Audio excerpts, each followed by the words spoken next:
Hey, everybody, welcome to the show. And I am excited to be able to talk to you about marketing malpractice. We're going to do a two-part series about marketing malpractice. The first part that we're talking about today is called Marketing Malpractice Understanding the Job That Needs to Be Done.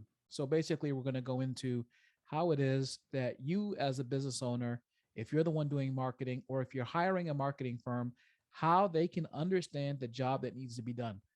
The conversation today, or the podcast topic today, is based on a white paper that was written by Clayton Christensen, Scott Cook, and Taddy Hall. And it's based on this white paper they've written about marketing malpractice. And I wanted to just kind of go over some of the information in it over the next two episodes, just so that you can get clear on how you can position your business, whether you have a product or service based business, to succeed.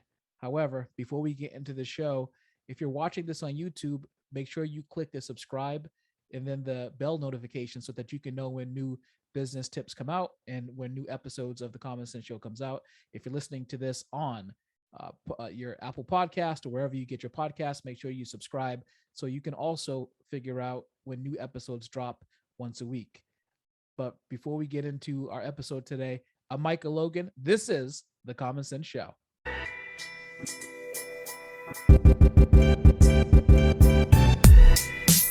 You're listening to the Common Sense Show. If you've just started a new business, or if you're just thinking about it, this podcast is for you. Micah Logan has a stellar track record coaching small businesses to achieve six-figure revenue streams. The advice on this show is what has allowed him to have over 15 years of experience as an entrepreneur. Here is your host, Micah Logan. All right, so we have a good one for you. And today we're just talking about marketing malpractice, understanding the job that needs to be done. So as I mentioned in the open, we are going to talk about exactly how you can understand what the job your business actually does is. And as we're going through and stepping through some of this information, it's pretty high level information. So if you have to go back and rewind and then listen again and write notes, it's fine. But I'm going to deliver some really high impact information for you that you should take notes on, because when we finish with this two-part episode, you will be able to understand the job of your business and how it plays in the marketplace. And I have some notes here, but this conversation, as I mentioned earlier, is based off the white paper that was written by Clayton Christensen at Harvard Business School. He's now deceased. He died in January 2020. But let's get cracking. So 30,000, that's the amount of consumer products every year that are launched into the marketplace. However, those 30,000 consumer products have a failure rate of 90%. 90%, 9 out of 10 consumer products that launch every single year fail. Services, probably slightly less, but products, 90% of them fail on an annualized basis. And this is even after having people who consider themselves to be marketing professionals attached to companies who launch products into the marketplace. This is also after hiring people who are experts who are trying to make sure that when you go to market with the products that they can succeed. These products are still failing. So what is wrong with the picture? You have these marketing experts that are telling you that your product or service is high level and should be successful in the marketplace, but yet there's this massive failure rate. So clearly there's a disconnect between what the market perhaps researchers know or don't know and what the consumers actually want. So we're going to talk about how to close that gap and what you can possibly do. So one of the things that you need to recognize is that when you're building a brand, the goal is that you want it to draw this straight line from who you are as a business or what product you offer as a business to what your customer actually wants. But here's the problem. In the white paper, Christensen makes an interesting statement that oftentimes marketers or market researchers or market experts miss the mark when it comes to identifying exactly what their customers are looking for. And so he starts off by talking about a man by the name of Theodore Levitt, who was a marketing professor at Harvard, who told his students that people don't want to buy a quarter-inch drill. They want to they want a quarter-inch hole. So they're not looking for the quarter-inch drill. They're looking to make a quarter-inch hole. And it's not like marketers don't agree with this particular segment. But yet and still, when you go to, I don't know, Home Depot or Lowe's, why is it that oftentimes drills and products and things like this are often segmented by drill type or drill bit or the features of the drill and the product themselves? Let me tell you, it doesn't make it any easier. And maybe you have actually been a subject to this yourself. You go to Home Depot or Lowe's or wherever you go and get your hardware supplies, and you walk in there, and despite having all the choices in the world of a product to buy, you still don't necessarily buy one because you don't know which one can suit your needs. However, when you actually see perhaps the end cap where there's a product displayed that looks like it's in action and actually making a hole, you may be more likely to buy that one. Well, why is it? Why is that? Well, that's because that company is doing a great job of connecting what you're looking to do with what the actual product itself is. And so oftentimes when market researchers begin the process of trying to understand how to launch a launch a product or service in the marketplace or improve a product or service in the marketplace, they often start to segment their customer base in the geographic area. And they start to segment customers. You've seen this all by age, demographic, by where they live, how much money they have, by gender, whatever the case is. And so they take all the information and then they divide up the customer into multiple segments. That's typically the prevailing method of segmentation. And this is exactly what new marketers learn when they're in business school.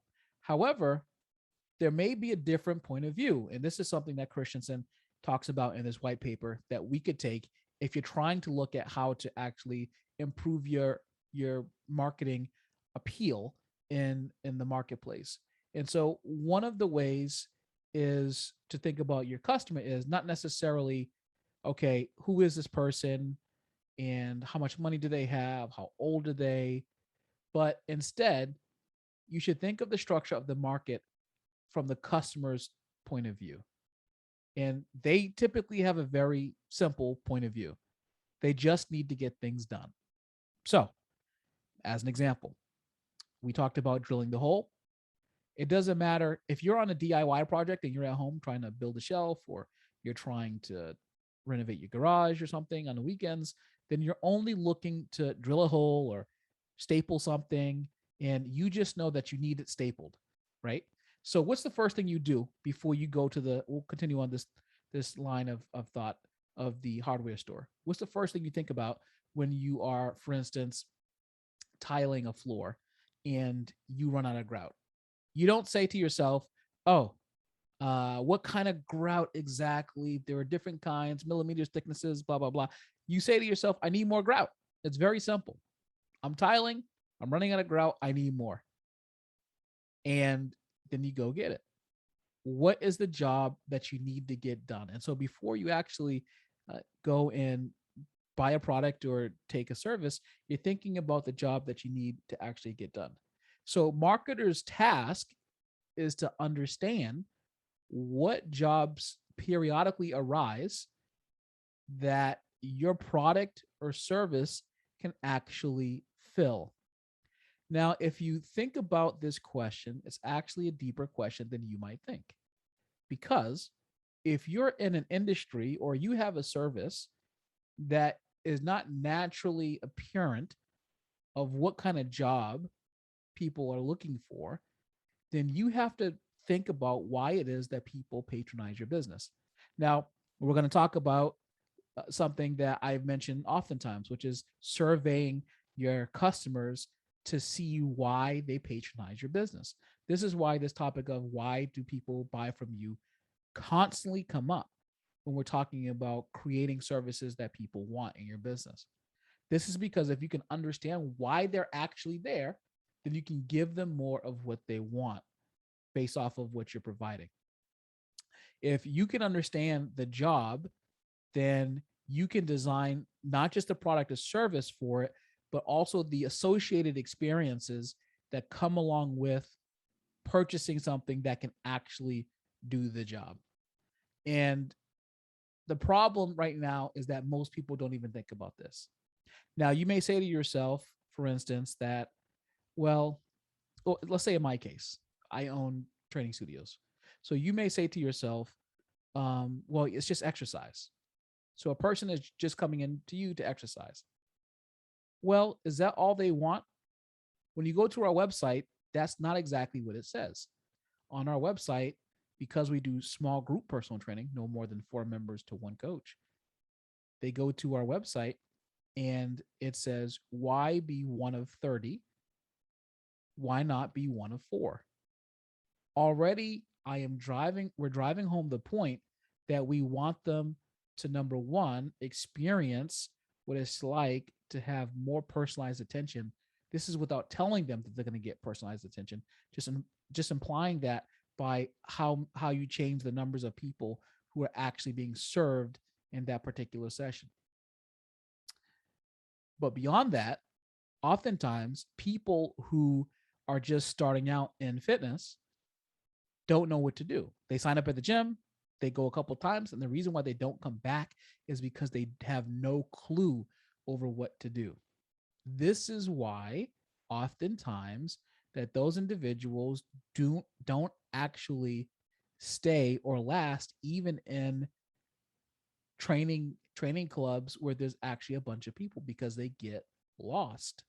So how do you narrow that gap? Well, you have to show someone that you are providing for them the ability to understand what they're going to do right off the bat, and that you can create a roadmap that brings them in, almost indoctrinates them into the feeling of community. You bring them in and have this feeling that they are a part of something, that they're going to be instructed, that they're going to get these things, but also that they're not going to be left by yourself.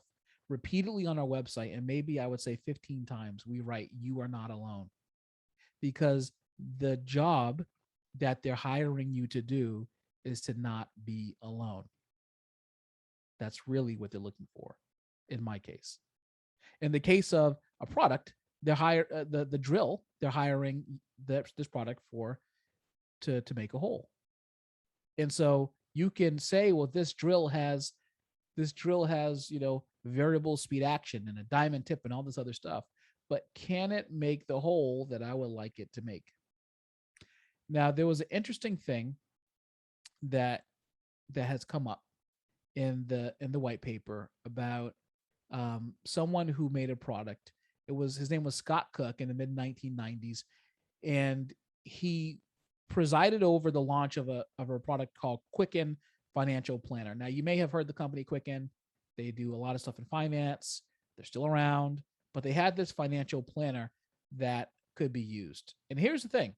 The goal of Quicken Financial Planner was actually a very altruistic and good goal. It was to help families basically create a retirement plan, but it flopped.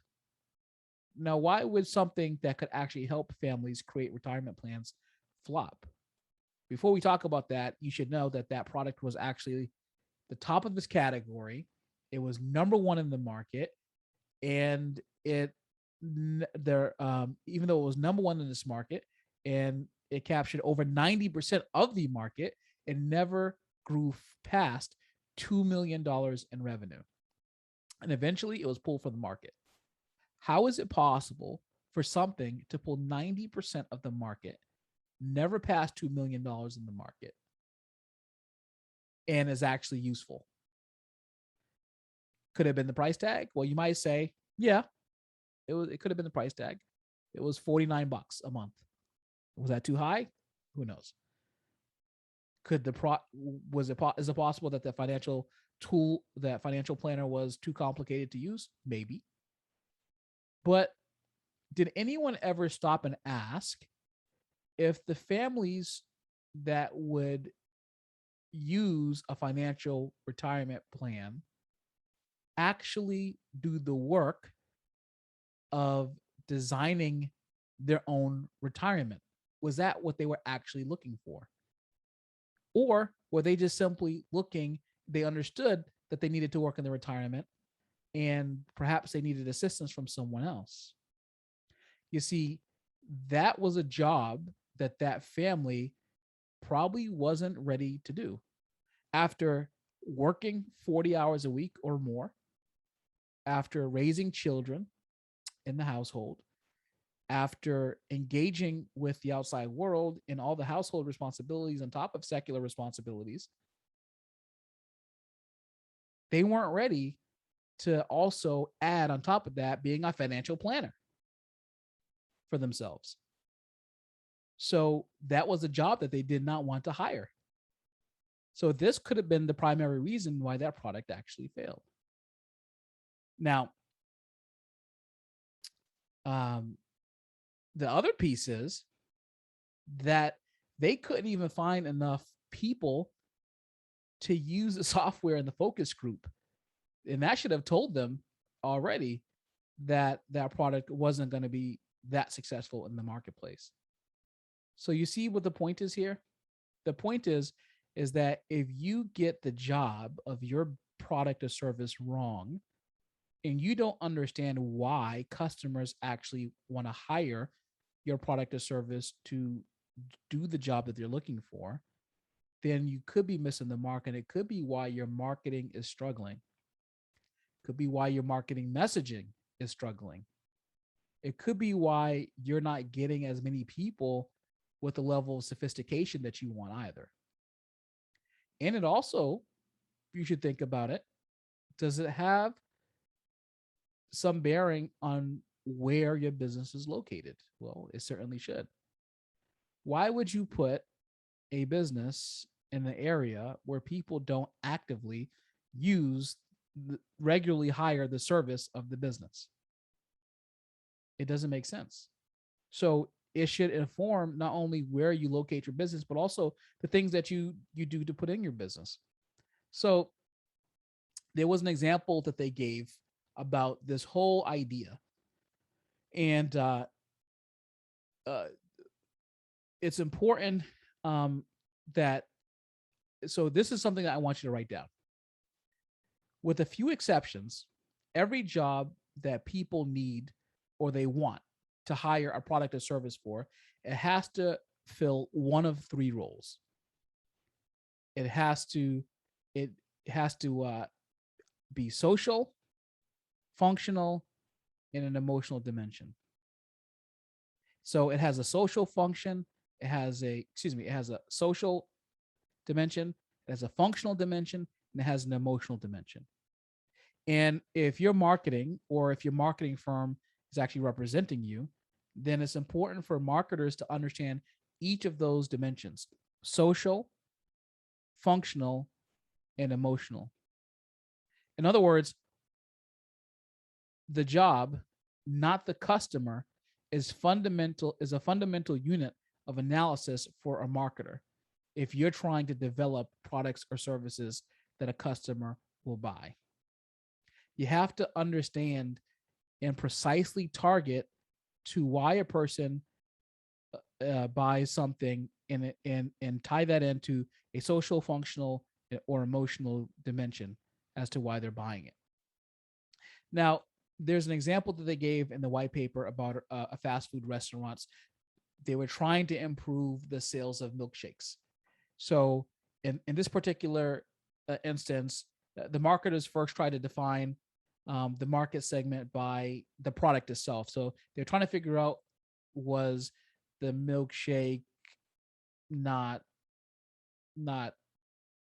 thick enough? Was it not chocolatey enough? Chunky enough? Was it cheap enough? Would it satisfy them better?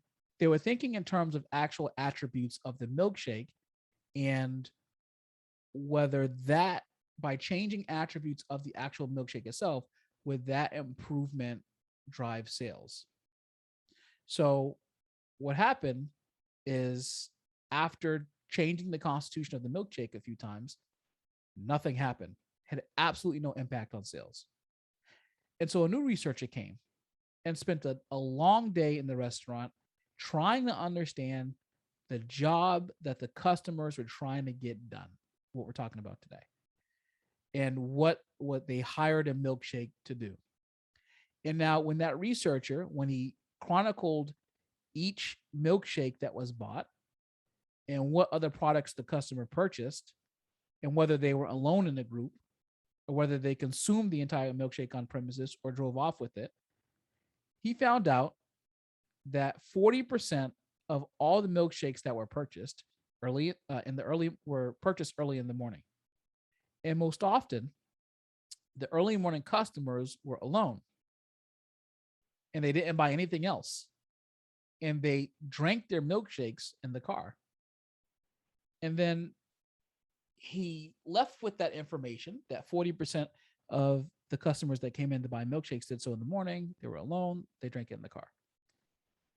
He returned to interview the morning customers because that's where the bulk of the milkshakes at that particular time were coming from, that time slot.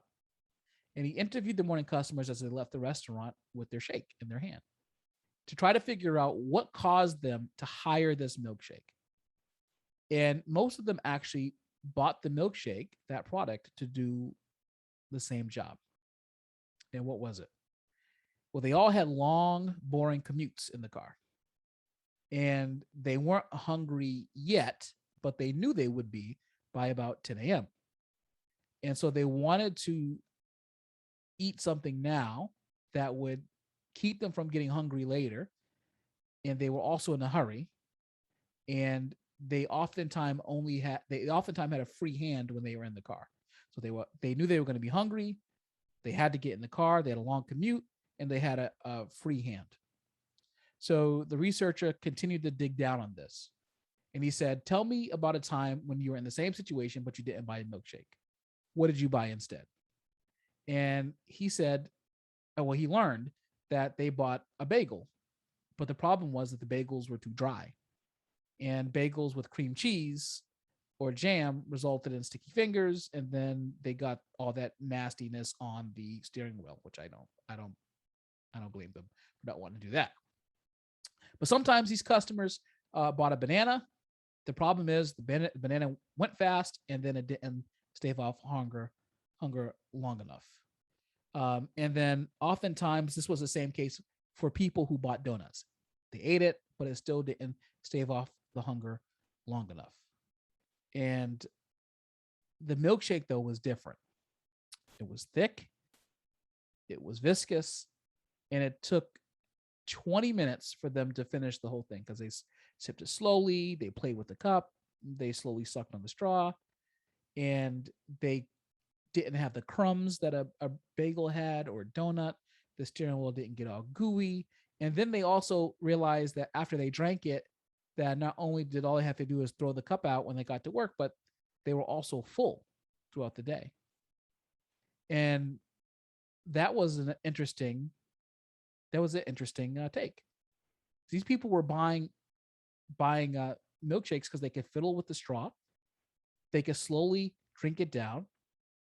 It filled them up in their stomach, and it didn't make a mess. Now, other times of the day, the researchers observed that parents often bought milkshakes in addition to meals for their children. So what were the parents trying to do? Well, they were completely exhausted from having to say no to their kids.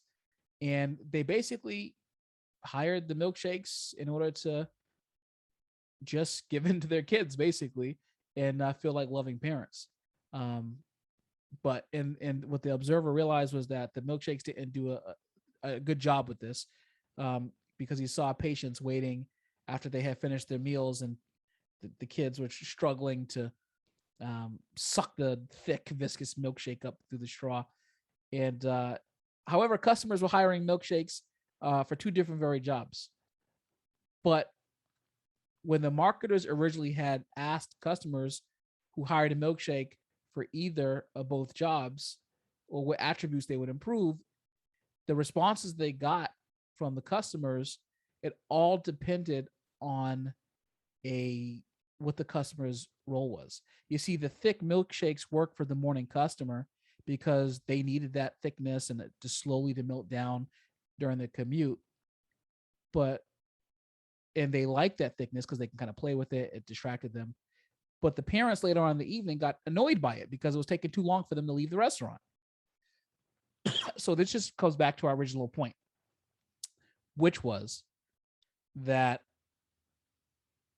it's important for you not to just take the mean or the median of all the customers in the area and say, this is exactly what my customer wants from my product or service. And I can satisfy that with this one product.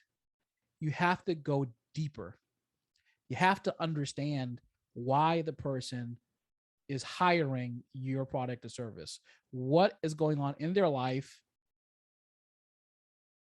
that they're looking for you to come in and to take care of that job.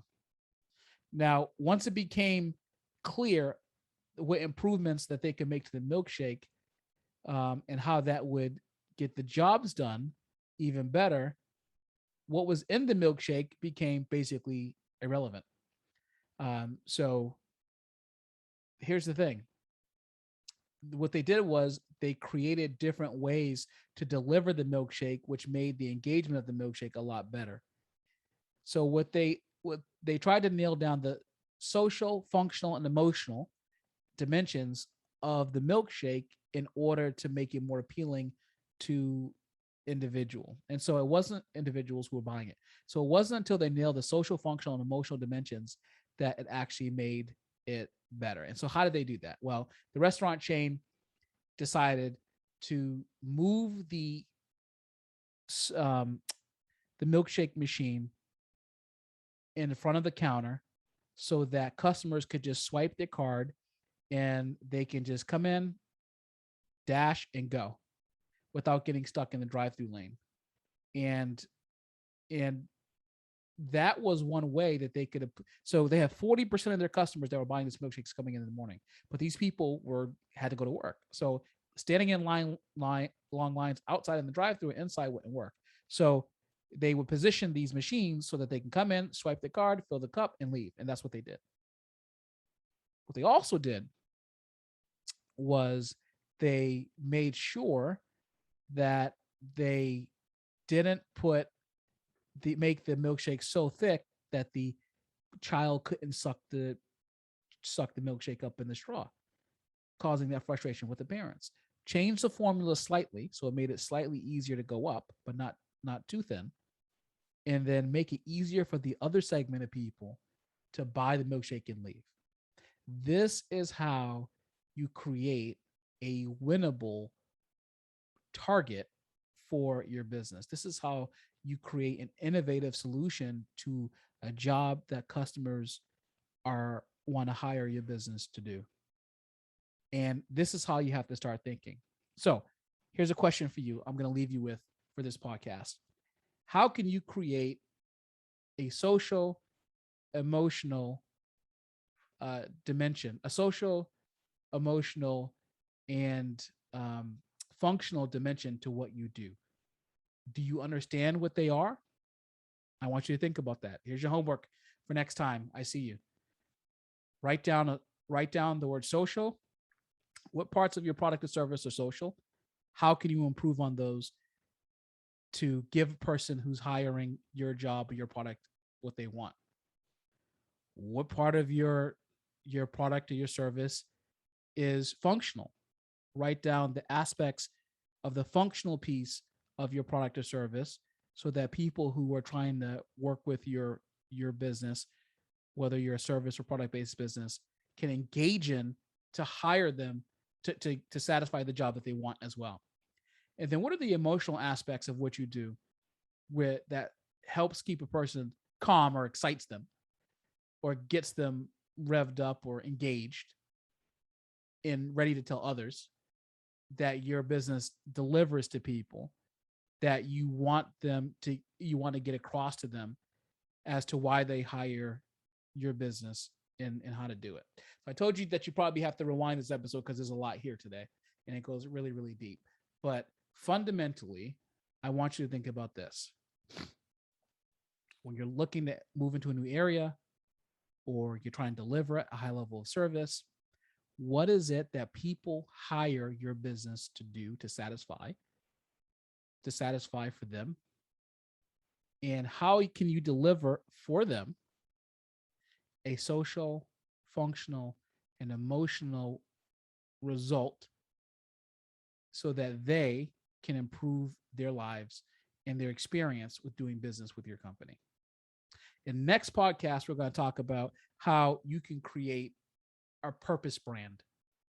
Now, creating a purpose brand, this is part 2 of this topic, is the result of putting all this stuff together.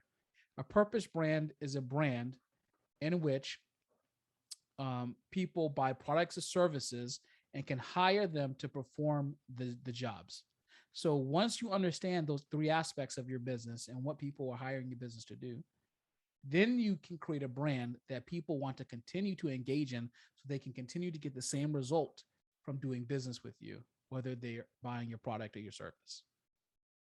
Super deep episode, but very clear on intent about how to position your brand in the marketplace.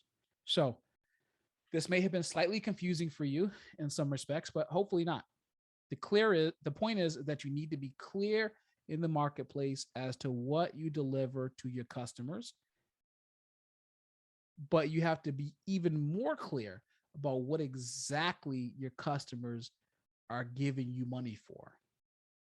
Don't think it's just for your service that you're giving them, that they're giving you money for, or your product. It could be for another purpose that they're giving it to you. Let's say that you own a wig shop. Are people who buy wigs from you buying it because they want to cover their bald heads? Or are people buying wigs from you because as a woman, they feel more feminine and they feel like people look at them differently when they're wearing a wig, and that has an effect on their self-esteem? Think about that. Until next time, use the common sense in your business and your business will grow. But before we say we're out, don't forget to subscribe. If you're watching on YouTube, click the notification bell, subscribe to the podcast. But for now, I'm out of here. Peace.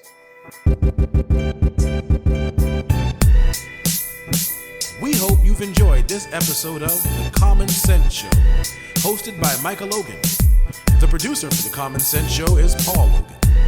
To reach out to Micah and The Common Sense Show, talk to us on Facebook, Instagram, and Twitter. Just search The Common Sense Show. And if you enjoy the show, please don't forget to rate and or review us on Apple Podcasts or wherever you listen to your favorite podcasts.